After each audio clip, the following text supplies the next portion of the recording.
Organisation के बारे से कुछ चीज़ें हमने पढ़ी हैं। तो आज का जो हमारा टॉपिक है that is about organisational structure. Structure क्या होता है? तो स्ट्रक्चर को लेके आपके माइंड में क्या चीज़ है? कुछ मतलब अगर हम बुक को कंसल्ट ना करें, हम अदरवाइज ज़रा समझने की कोशिश करें, तो क्या है स्ट्रक्चर, क्या होता है?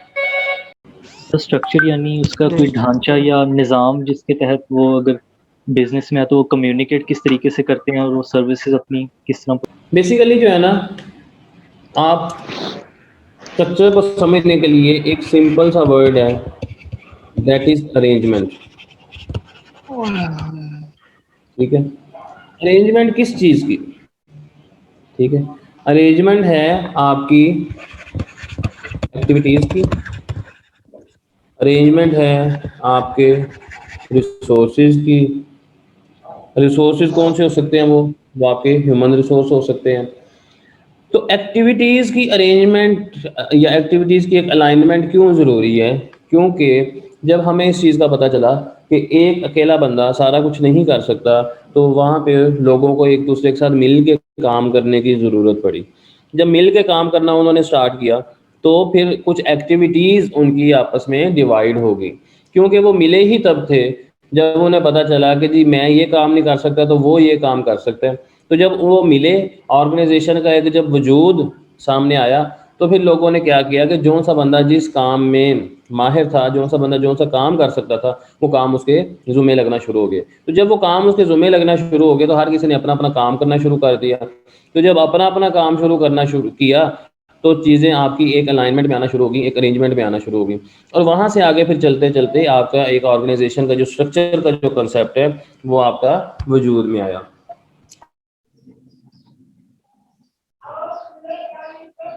अगर हम इसकी अब देखें, फॉर्मल अरेंजमेंट क्या है? फॉर्मल अरेंजमेंट है, और ये अरेंजमेंट कहाँ पे होता है जी? तो कहते हैं जी within an organisation, within an organisation. और ये क्या है? That defines how activities and task are formally divided. आपके काम फॉर्मली किस तरह से डिवाइड होंगे, and how processes and information would flow within this structure. तो जो प्रोसीजर्स हैं, जो काम करने के तरीक़ेकार हैं, जो आपकी इंफॉर्मेशन हैं, वो किस तरह से आपके उस स्ट्रक्चर में फ्लो करेंगी। तो it is typically hierarchical arrangement of lines of authority and communication. ठीक है, अरेंजमेंट किसकी? आपकी अथॉरिटी की और आपकी कम्युनिकेशंस की। किन में? Between different levels of management, management के डिफरेंट लेवल्स में। जैसे आप सबको पता है कि ये तीन नॉर्मली लेवल्स पाए जाते हैं। ठीक है, इसको हम कहते हैं स्ट्रेटेजिक लेवल, इसको हम कहते हैं टेक्निकल लेवल, और इसको हम कहते हैं ऑपरेशनल लेवल। तो ये भी मैनेजमेंट का लेवल है, ये भी मैनेजमेंट का लेवल है, ये भी मैनेजमेंट का लेवल है, लेकिन यहाँ पे आपको एक अरेंजमेंट नजर आ रहा है। जो हम वर्टिकल कम्युनिकेशन, हॉरिजॉन्टल कम्युनिकेशन जो हमने पढ़ा था, वो जो कम्युनिकेशन है बेसिकली वो एक अरेंजमेंट के तहत हो रही है, वो एक लेवल में हो रही है, वो एक अलाइनमेंट में हो रही है। पर्पस क्या है? ऑर्गेनाइजेशन स्ट्रक्चर का क्या पर्पस है, क्यों होना चाहिए? Number one, divides work to be done into specific jobs and departments. ठीक है, चीज़ें आपकी जनरल से स्पेसिफिक हो जाती हैं। अब आप कैफ की टीम की अगर बात कर लें, तो स्पेसिफाइड है कि BMBS मैं पढ़ा रहा हूँ, स्पेसिफाइड है कि टैक्स ये पढ़ा रहा है, स्पेसिफाइड है कि R2 ये पढ़ा रहा है। वहाँ पे ऐसा नहीं है कि जिसका दिल किया, जिसके पास टाइम हुआ उसने आके पढ़ा दिया। तो जॉब्स आपकी स्पेसिफाइड हो जाती हैं। अब यहाँ पे जॉब वो नौकरी नहीं है, यहाँ पे जॉब का मतलब है आपके टास्क, आपकी एक्टिविटीज़, जो काम आपने एक्चुअली करने हैं। फिर वो कहता है कि हम इसमें टास्क असाइन करते हैं और रिस्पॉन्सिबिलिटीज असाइन करते हैं, जो कि आपकी जॉब्स के साथ एसोसिएटेड होती हैं। और जॉब्स फिर मैंने आपको बताया, जॉब्स क्या हैं? आपके task. Coordinates diverse organisational task, diversity.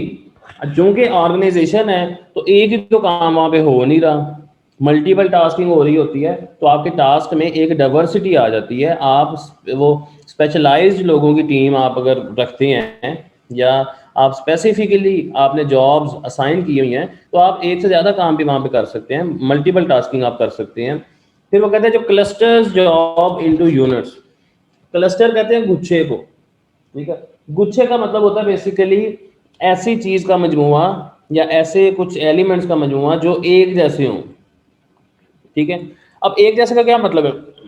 जैसे आप सेल्स की बात करें तो सेल्स डिपार्टमेंट में क्या कोई अकाउंटेंट काम करेगा? सेल्स डिपार्टमेंट में अकाउंटेंट काम करेगा कोई? No sir. No. Sales department है ना, तो वहां पे अगर कोई बंदा काम कर रहा होगा तो वो सेल्स का ही काम कर रहा होगा। अकाउंट्स डिपार्टमेंट है तो वो अकाउंट्स का ही काम कर रहा होगा। एचआर डिपार्टमेंट है तो वो एचआर का ही काम कर रहा होगा। तो बेसिकली क्या हुआ कि एक जैसे काम करने वाले लोगों को यूनिट्स में क्या कर दिया गया, कन्वर्ट कर दिएगा। तो वो as a unit, as a department वो वहां पे काम कर रहे हैं। फिर नीचे बताता है कि आपके जो रिलेशनशिप्स हैं वो स्टैब्लिश होते हैं इंडिविजुअल्स के दरमियान, ग्रुप्स के दरमियान और डिपार्टमेंट्स के दरमियान। फॉर्मल लाइंस ऑफ अथॉरिटी आपकी स्टैब्लिश हो जाती हैं। आपको पता होता है किस बंदे के पास क्या अथॉरिटी है और उस अथॉरिटी को उसने किस तरह से यूटिलाइज करना है। और वो कहता है जी allocates and deploys organisational resources. Allocate करना, एलोकेट करने का क्या मतलब होता है, बोला करें बेटा। सर कोई एक स्पेसिफिक अमाउंट जो है उसके लिए कर देना कि ये यूज कर सकते हैं। मतलब इट्स नॉट ओनली अमाउंट, आपकी जॉब, आपके टास्क भी एलोकेट होते हैं। जैसे टास्क एलोकेट करने से आप कह लें टास्क असाइन करना, टास्क आपने असाइन कर दी है, ठीक है भाई तुमने ये करना है, तुमने ये करना है, तुमने ये करना है, तो ये एलोकेशन है ना। Allocates and deploys organisational resources. Deploy का मतलब होता है तैनाती। नहीं सुना आपने, फलाने बंदे को फलाना फलाने उहदे पे तैनात कर दिया गया, सुना है सर। ठीक है। तो डिप्लॉयमेंट बेसिकली क्या है, आपकी तैनाती है। तो हम ऑर्गेनाइजेशनल रिसोर्सेज को हम एलोकेट भी करते हैं। एलोकेशन का क्या मतलब है, इसको ऑफिशियल मोबाइल दे दो, इसको लैपटॉप दे दो, इसको गाड़ी दे दो, इसको ये दफ्तर दे दो, इसके दफ्तर में एसी लगा दो। तो ये आपके रिसोर्सेज हैं। अच्छा, अब सिर्फ इन रिसोर्सेज की बात नहीं हो रही, जो डिप्लॉयमेंट है ना, बेसिकली डिप्लॉयमेंट आपके ह्यूमन रिसोर्स की हो रही है। तैनाती जो हो रही है वो आपकी ह्यूमन रिसोर्स की हो रही है, जो लोग वहां पे काम कर रहे हैं। Okay, yes sir. Yes. Importance क्या मैनेजमेंट के स्ट्रक्चर की importance ensures an organisation's continued growth, content employees, content का मतलब मुतमिन, and profitable returns for the shareholders. जब आपका स्ट्रक्चर वो कहता है आपका अगर मुनासिब है, करेक्ट है, सही स्ट्रक्चर के मुताबिक आप काम कर रहे हैं, तो क्या होगा कि आपकी ऑर्गेनाइजेशन की ग्रोथ भी होगी, आपका एम्प्लॉय भी मुतमिन होगा, और आपको जो रिटर्न्स हैं वो भी आपको प्रॉफिटेबल मिल रही होंगी शेयर होल्डर्स को या इन्वेस्टर्स को। Choosing the wrong structure creates tensions between employees and managers. Tensions create होंगी। Allows inefficient work practices. जो वर्क प्रैक्टिसेस है, मतलब जो चीजें आप कर रहे हैं वो इनएफिशिएंट हो जाएंगी। To flourish and reduces company's profitability, ठीक है। तो वो क्या हो जाएगा, कंपनी की प्रॉफिटेबिलिटी रिड्यूस हो जाएगी। In the worst case an incorrect management structure can lead to company closure. Worst की बात कर रहा है, ठीक है, और मैक्सिमम बुरे की बात कर रहा है। तो मैक्सिमम वो कहता है कि ये हो सकता है कि उस स्ट्रक्चर की वजह से क्या है कि आपका जो कंपनी है, आपका जो इदारा है वो क्लोज हो जाए। तो स्ट्रक्चर बड़ा इंपॉर्टेंट होता है। मतलब आपने एक टर्म यूज होती है, उसको कहते हैं लेबर यूटिलाइजेशन। लेबर यूटिलाइजेशन, जैसे मैंने अभी आपको कहा है कि सेल्स वाला बंदा अकाउंट्स को नहीं देखेगा, अकाउंट्स वाला सेल्स को नहीं देखेगा। तो राइट पर्सन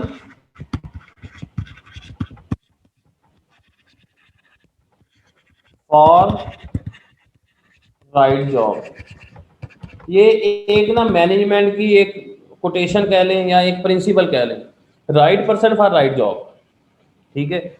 आपको being a manager, being a leader, आपको पता होना चाहिए कि आपने कौन सा काम किस बंदे से लेना है और कौन सा काम कौन सा बंदा अच्छे तरीके से कर सकता है, कौन सी चीज़ें उसकी डोमेन में आती हैं, कौन सी चीज़ों के वाले से उसके अंदर वो स्किल्स मौजूद हैं।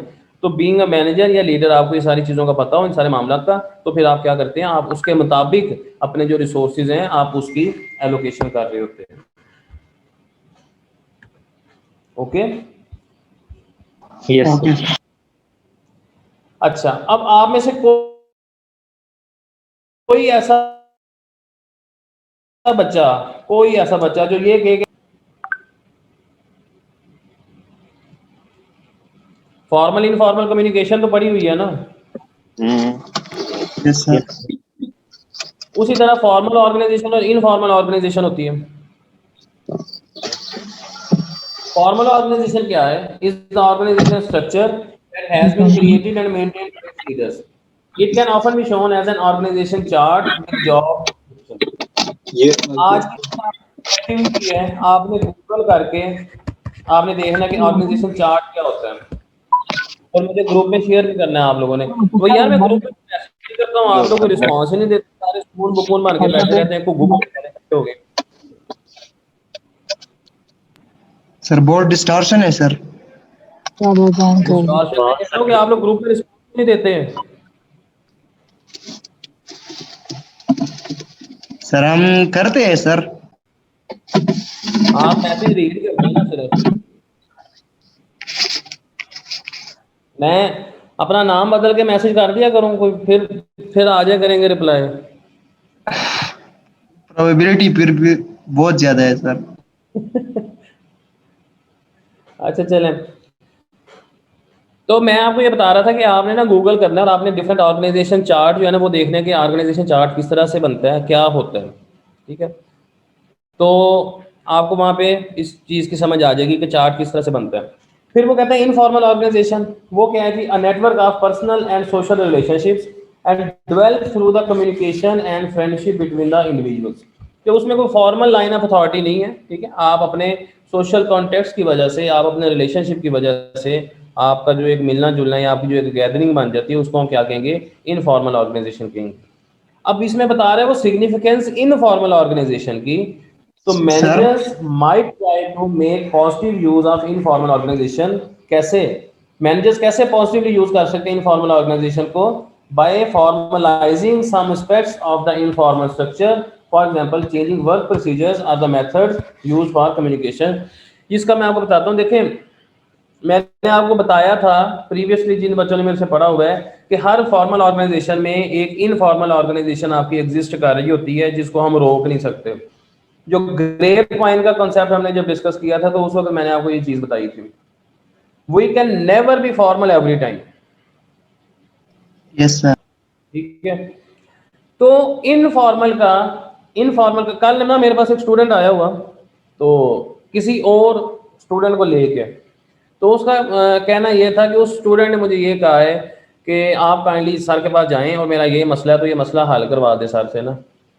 तो उसने कहा जी मैं क्यों जाऊं? तो उसने कहा कि यार वो आपके सर के साथ अच्छी अंडरस्टैंडिंग है। ठीक है, तो अक्सर मैंने देखा सर के साथ आपकी गपशप भी हो रही होती है, तो इस वजह से ना मैं थोड़ा सा हेजिटेट कर रहा हूँ, तो मेरे भी आप पे आप चले जाओ ना।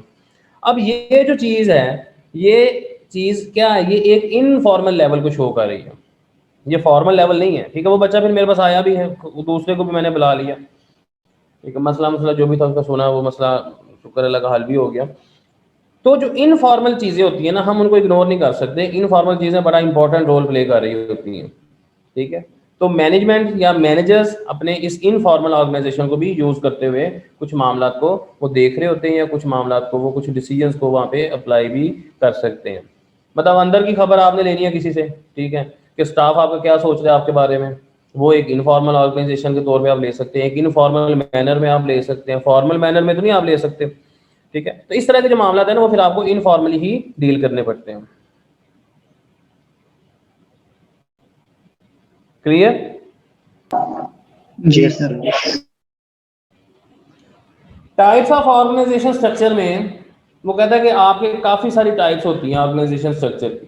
ठीक है, but mixture of different structures can also be found with in a single large entity. और आपको एक ही बड़ी कंपनी में आपको डिफरेंट स्ट्रक्चर्स का मिक्सचर भी आपको नजर आएगा। अब ऑर्गेनाइजेशन का स्ट्रक्चर बेसिकली डिपेंड किस चीज़ पे करता है? ठीक है, किस चीज़ के साथ उसकी अप्रोप्रिएटनेस है। नंबर वन वो कहता है साइज ऑफ द एंटिटी, जितना उस एंटिटी का, जितना उस एंटरप्राइज का, जितना उस ऑर्गेनाइजेशन का जो साइज होगा। अब साइज यहाँ पे ये नहीं है कि वो 2 कनाल पे है, वो 4 कनाल पे है, वो 1 एकड़ पे है। Size relates to basically number of people working over there. ठीक है, नंबर वन कितने लोग काम कर रहे हैं। Number two nature of it's operations, वो किस नेचर के मामलात हैं, जो फंक्शनैलिटीज हैं, जो काम कर रहे हैं वो किस नेचर के हैं, किस फितरत के हैं।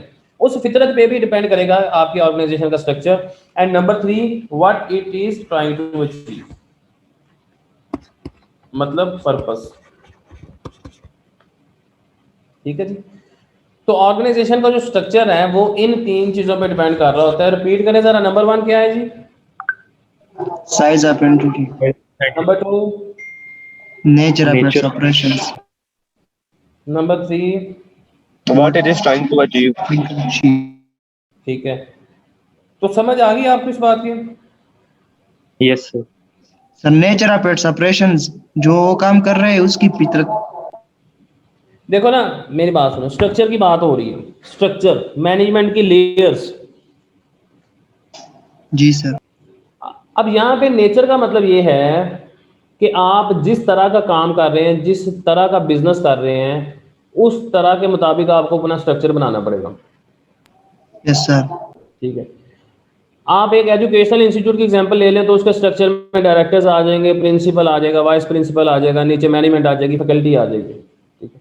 लेकिन आपका एक बिजनेस है इंपोर्ट एक्सपोर्ट का, तो इंपोर्ट एक्सपोर्ट वगैरह करने के लिए आप वहाँ पे टीचर्स हायर करोगे? No sir. इंपोर्ट एक्सपोर्ट के लिए आप प्रिंसिपल हायर करोगे? No sir. ठीक है। तो उसका जो स्ट्रक्चर होगा वो उसके मुताबिक होगा। हो सकता है उस स्ट्रक्चर में सिर्फ एक ही बंदा हो जो सारे मामला को देख सकता हो, कोई ऐसे स्ट्रक्चर्स भी होते हैं। आपने एक दुकान खोलनी है, मोहल्ले में किसी की दुकान है, ठीक है, तो डू यू थिंक तो वो कहेगा कि जी मैं अपनी दुकान पे को 10-20 बंदे रख लूँ और ये वो सारा कुछ? ऐसा नहीं पॉसिबल। ओके वो सर, उस क्लियर हो नेचर गया ऑफ सर। बिजनेस के मुताबिक ही अपना स्ट्रक्चर बनाएगा। एक आधा हेल्पर रख लेगा, बाकी वो खुद बैठेगा वहां पे। ओके सर, क्लियर हो गया। लेकिन जितने बड़े सुपर स्टोर्स हैं, जो प्रॉपर जो चेन ऑफ बिजनेसेस बन चुके हुए हैं, चेन पूरी जो बनी हुई है, अब आप वहां पे देखें तो वहां पे जो ओनर है वो ओनर हर सुपर स्टोर पे जाके नहीं बैठेगा, वहां पे फिर आगे उसको टीम चाहिए। समझ के बात को बेटा? जी यस सर, सर, समझ क्लियर हो गया, थैंक यू। जी किसी और का कोई क्वेश्चन इस हवाले से?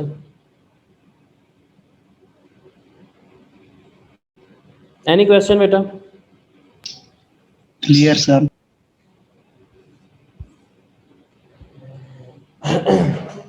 अच्छा, आज चूंकि जुम्मा भी है, ठीक है, तो शायद इस वजह से अटेंडेंस भी कम है, तो जुम्मे वाले दिन ना हम अपनी क्लास आधे घंटे की किया करेंगे, यस सर, ये 12:30 से ठीक 1 है। बजे इस तक।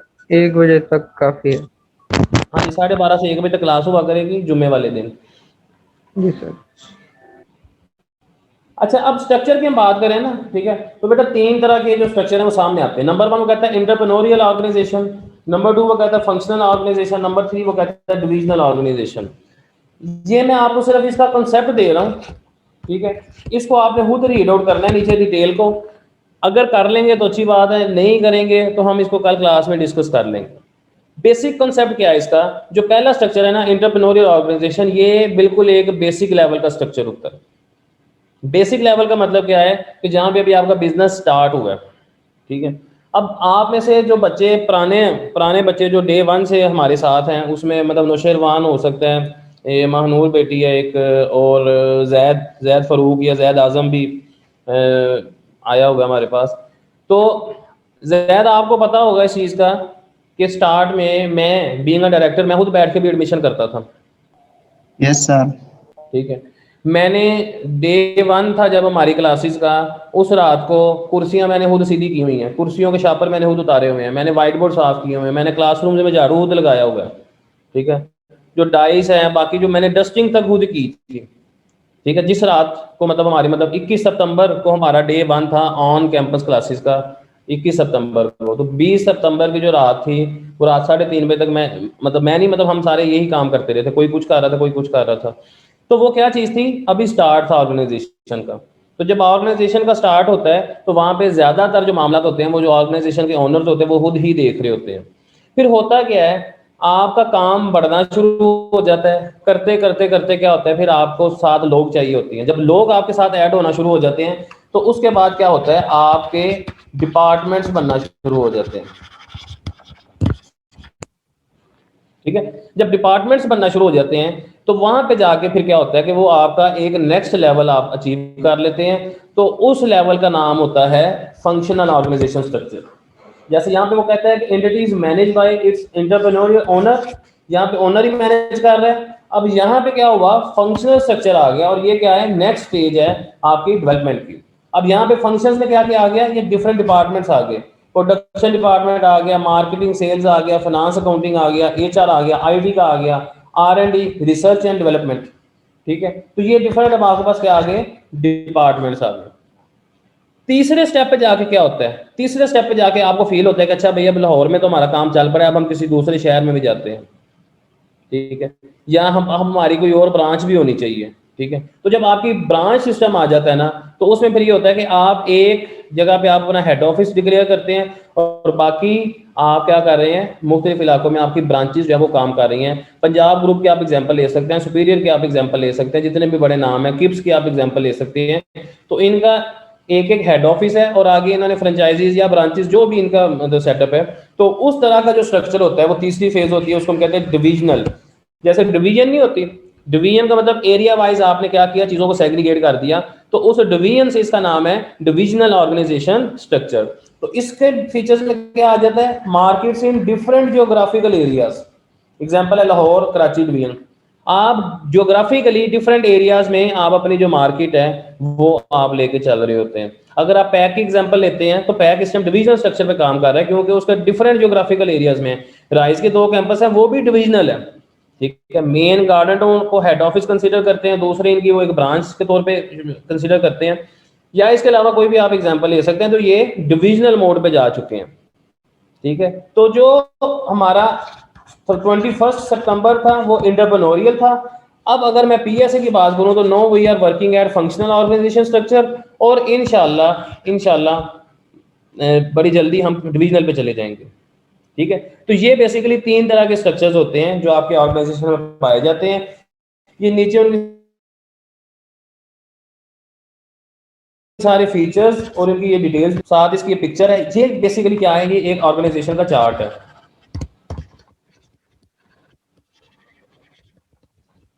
ये यहाँ पे इन्होंने 2 चार्ट्स बताए हुए हैं कि फंक्शनल का चार्ट किस तरह से काम कर रहा है और डिविजनल का किस तरह से कर रहा है। ये वाला पेज मेरा बेटा आप लोगों ने खुद गो थ्रू करना है, और ये आपको मैं बता दूं कि इसमें से क्वेश्चन भी आता होता है। ठीक है, ऑर्गेनाइजेशन स्ट्रक्चर में से, ठीक है, क्वेश्चन भी आता होता है। वो क्वेश्चन किस तरह से आता होता है वो मैं आपके साथ इंशाल्लाह सैंपल क्वेश्चन भी आज मैं शेयर करूंगा, तो आप उसको देख लीजिएगा। फिर एनी क्वेश्चन बेटा? सर ये इनफॉर्मल ऑर्गेनाइजेशन को थोड़ा रिपीट करना है। Entrepreneurial? No sir, informal organisation. Informal organisation? Yes sir. देखो बेसिकली ऑर्गेनाइजेशन की ही टाइप्स हैं। आपने बिजनेस कम्युनिकेशन में पढ़ा होगा कॉन्टेक्स्ट। कॉन्टेक्स्ट में आपने पढ़ा होगा फॉर्मल कॉन्टेक्स्ट भी होता है और इनफॉर्मल भी होता है। Yes sir. अब वो जो फॉर्मल और इनफॉर्मल कॉन्टेक्स्ट की बात है ना, इसी तरह आपकी फॉर्मल और इनफॉर्मल ऑर्गेनाइजेशन होती है। अब इनफॉर्मल ऑर्गेनाइजेशन का मतलब आप इस तरह से नहीं लेना आपने कि ये मतलब कॉलेज है तो ये फॉर्मल ऑर्गेनाइजेशन है, और ये अगर दुकान है तो ये इनफॉर्मल ऑर्गेनाइजेशन है। ऐसा नहीं है।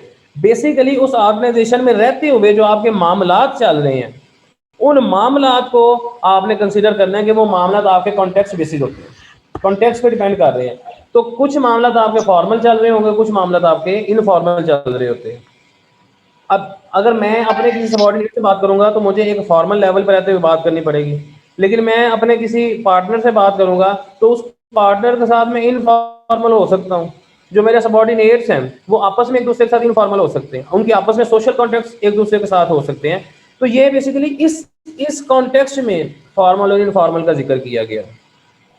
ओके सर, तो एक टाइम पर मतलब एक ऑर्गेनाइजेशन फॉर्मल भी चल रहा होता है, इनफॉर्मल भी चल रहा होता है। हाँ जी, ये दोनों ही चल रही होती है बेटा, ये पैरेलल चलती हैं। आप मैंने बताया कि 100% आप फॉर्मल नहीं हो सकते, 100% आप इनफॉर्मल नहीं हो सकते। ठीक है, जैसे वो है ना कभी खुशी कभी गम, इसी तरह कभी फॉर्मल कभी इनफॉर्मल। चलिए ठीक है बेटा, इंशाल्लाह कल मुलाकात होगी। अपना बहुत सारा ख्याल रखिएगा। अल्लाह ताला आप सबके लिए आसानियाँ करे। अपने लिए भी दुआ कीजिएगा, हमारे लिए भी दुआ कीजिएगा और PSA के लिए भी दुआ कीजिएगा।